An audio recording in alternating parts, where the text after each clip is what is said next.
माननीय विदेश मंत्री जी।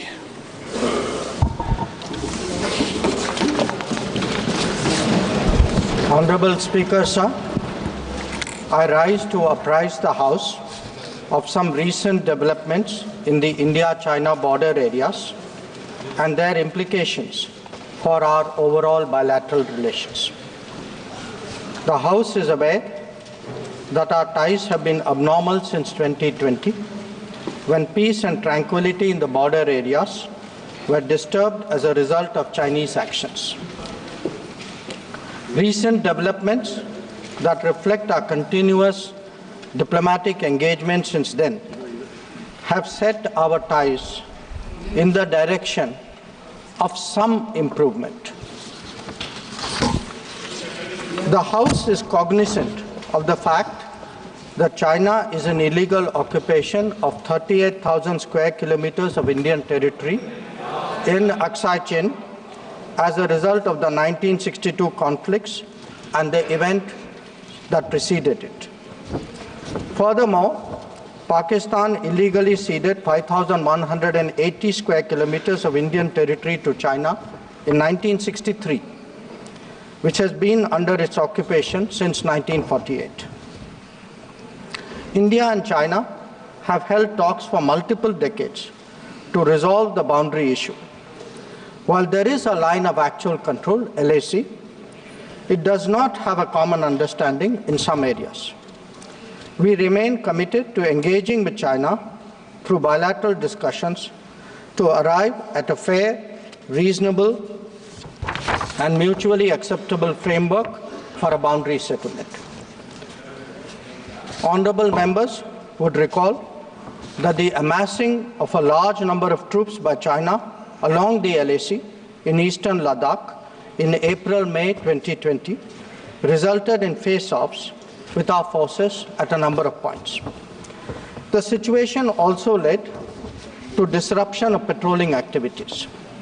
It is to the credit of our armed forces that despite logistical challenges and the then prevailing COVID situation, they were able to counter-deploy rapidly and effectively. Honorable Speaker, sir, the House is well aware of the circumstances leading to the violent clashes in Galwan Valley in June 2020.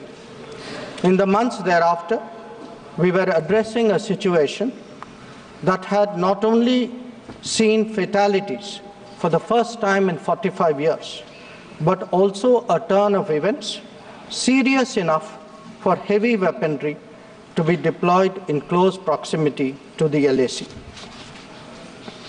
While a determined counter-deployment of adequate capability was the government's immediate response, there was also the imperative of a diplomatic effort to diffuse these heightened tensions and restore peace and tranquility. Honorable Speaker, sir, the contemporary phase of our ties with China dates back to 1988, when there was a clear understanding that the Sino-Indian boundary question will be settled through peaceful and friendly consultations. In 1991, the two sides agreed to maintain peace and tranquility in the areas along the LAC, pending a final settlement of the boundary question. Thereafter, in 1993, an agreement was reached on the maintenance of peace and tranquility. Subsequently, in 1996, India and China agreed on confidence-building measures in the military field. In 2003, we finalized a declaration of principles of our relations and comprehensive cooperation, which included the appointment of special representatives. In 2005, a protocol was formulated on modalities for the implementation of confidence-building measures along the LAC. At the same time, the political parameters and guiding principles for the settlement of the boundary question was agreed to. In 2012, a working mechanism for consultation and coordination, WMCC, was established, and a year later, we reached an understanding on border defense cooperation as well. Speaker, sir, the purpose of my recalling these agreements is to underline the elaborate nature of our shared efforts to ensure peace and tranquility, and to emphasize the seriousness of what its unprecedented disruption in 2020 implied for our overall relationship. The situation arising after our counter-deployment in 2020 called for multiple sets of responses. The immediate priority was to ensure disengagement from friction points so that there would be no further untoward incidents or clashes. This, has been fully achieved, as I will explain. The next priority will be to consider de-escalation that would address the massing of troops along the LAC with associated accompaniments. It is also evident that the management of border areas will require further attention in the light of our recent experiences. In all of this, we were and we remain very clear that the three key principles must be observed in all circumstances. One, both sides should strictly respect and observe the LAC. Two, neither side should attempt to unilaterally alter the status quo. And three, agreements and understandings reached in the past must be fully abided by in their entirety. Honorable members would appreciate that as a result of the sustained tension and specific developments in the border areas, our overall relationship with China was bound to be impacted adversely. In the new circumstances, it was obviously not possible to continue the normal exchanges, interactions, and activities as in the past. In this regard, we made clear that the development of our ties were contingent on the principles of mutual sensitivity, mutual respect, and mutual interest. Throughout this period, honorable members would also be aware that government has maintained that India-China relations cannot be normal in the absence of peace and tranquility in the border areas. The combination of a firm and principled stance on the situation in the border areas, as well as a clearly articulated approach to the totality of our ties, have been the foundation of our engagement with China for the last 4 years. We have been very clear that the restoration of peace and tranquility would be the basis for the rest of the relationship to move forward. Since 2020, our engagement was therefore focused on these objectives. This took place at various levels involving different arms of the government. I myself have had meetings with my Chinese counterpart, as indeed has my senior colleague, Raksha Mantriji. Our NSA has also engaged his Chinese counterpart, both being special representatives on the boundary question.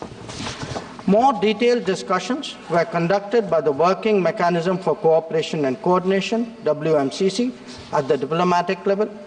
Its military counterpart was the Senior Highest Military Commanders Meeting, SHMC mechanism. The interactions were naturally very tightly coordinated with a combined presence in the negotiations of both diplomatic and military officials. Since June 2020, 17 meetings of the WMCC and 21 rounds of SHMC have taken place.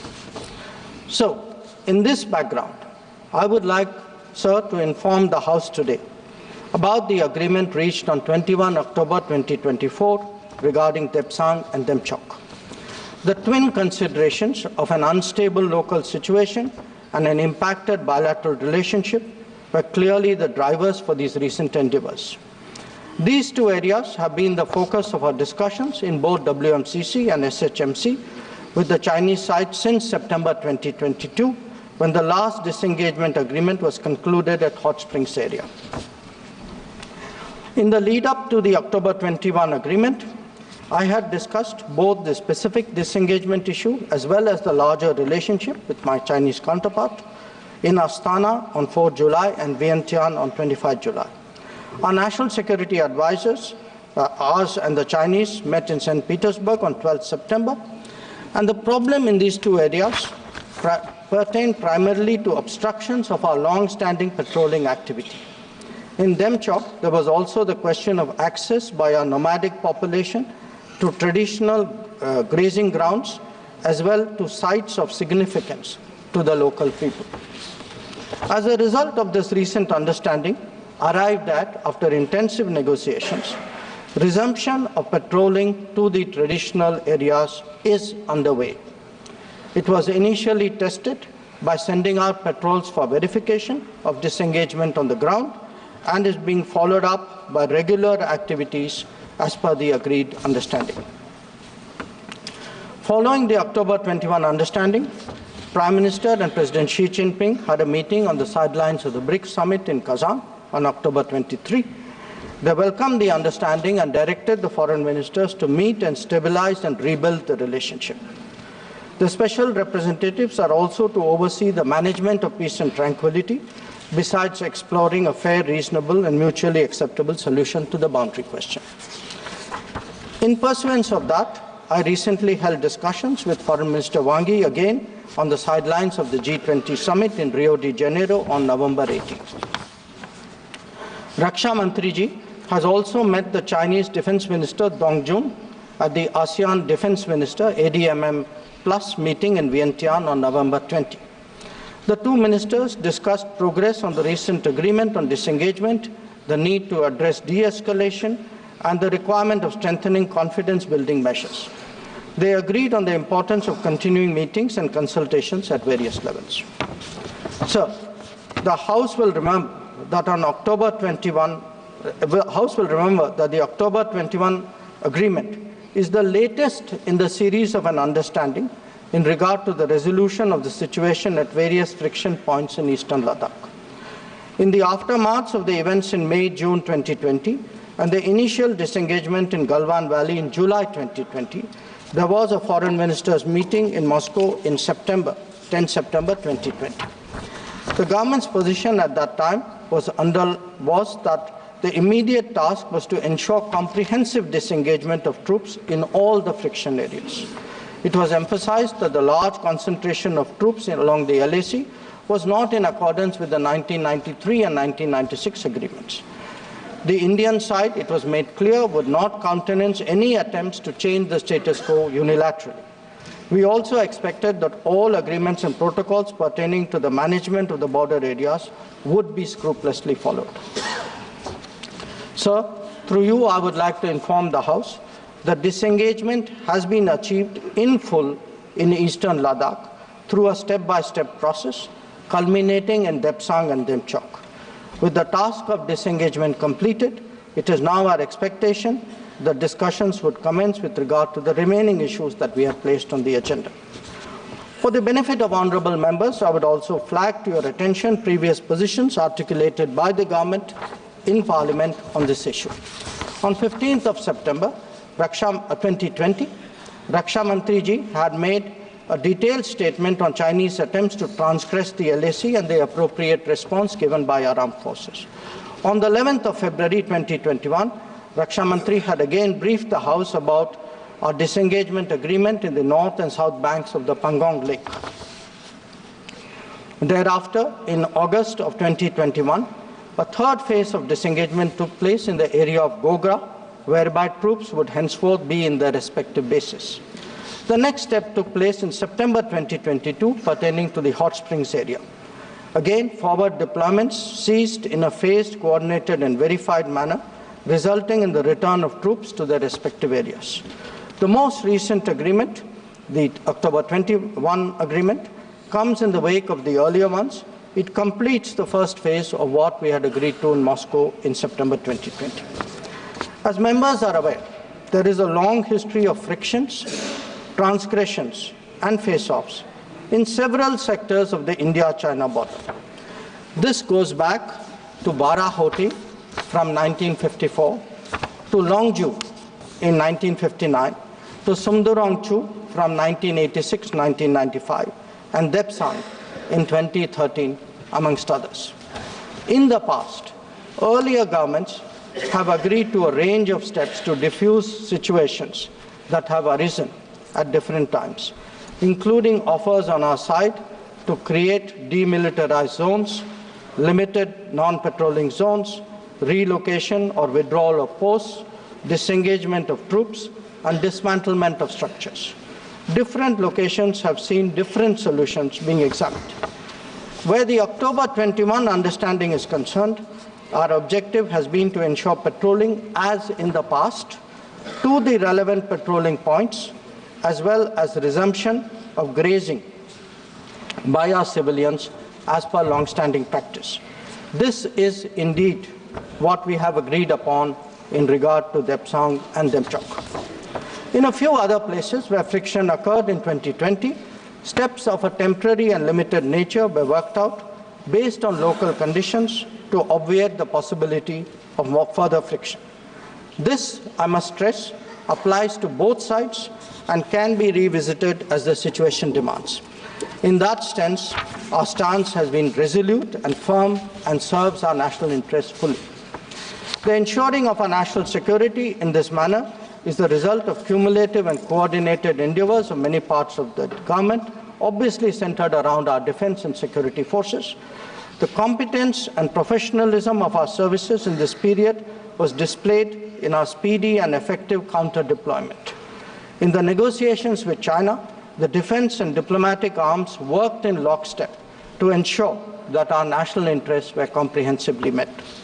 Sir, in that context, the House would also recognize that there has been a significant improvement in the border infrastructure, which has made such effective counter-deployment possible. This is reflected, amongst others, in the increase of border infrastructure allocations in the last decade. The Border Roads Organization, BRO, alone has incurred 3 times the expenditure level of what it was a decade ago. Whether it is the length of the road networks, of the bridges, or the number of tunnels, there has been a substantial increase over the earlier period. Notable milestones in recent years include the Atal Tunnel to Lahul Spiti, the Sela and the Nechifu tunnels to Tawang, the Umlingla Pass Road in southern Ladakh, and the extended opening of the Zojila axis. Work is progressing on some strategically important roads and airfields in Ladakh. The adoption of new technologies in high altitude, remote, inaccessible, and permafrost areas has also been significant. All of this reflects the government's firm commitment to protecting our borders and ensuring that our armed forces get the facilities and the logistical support that they deserve. Finally, sir, let me share with honourable members our expectation regarding the direction of our ties with China in the near future.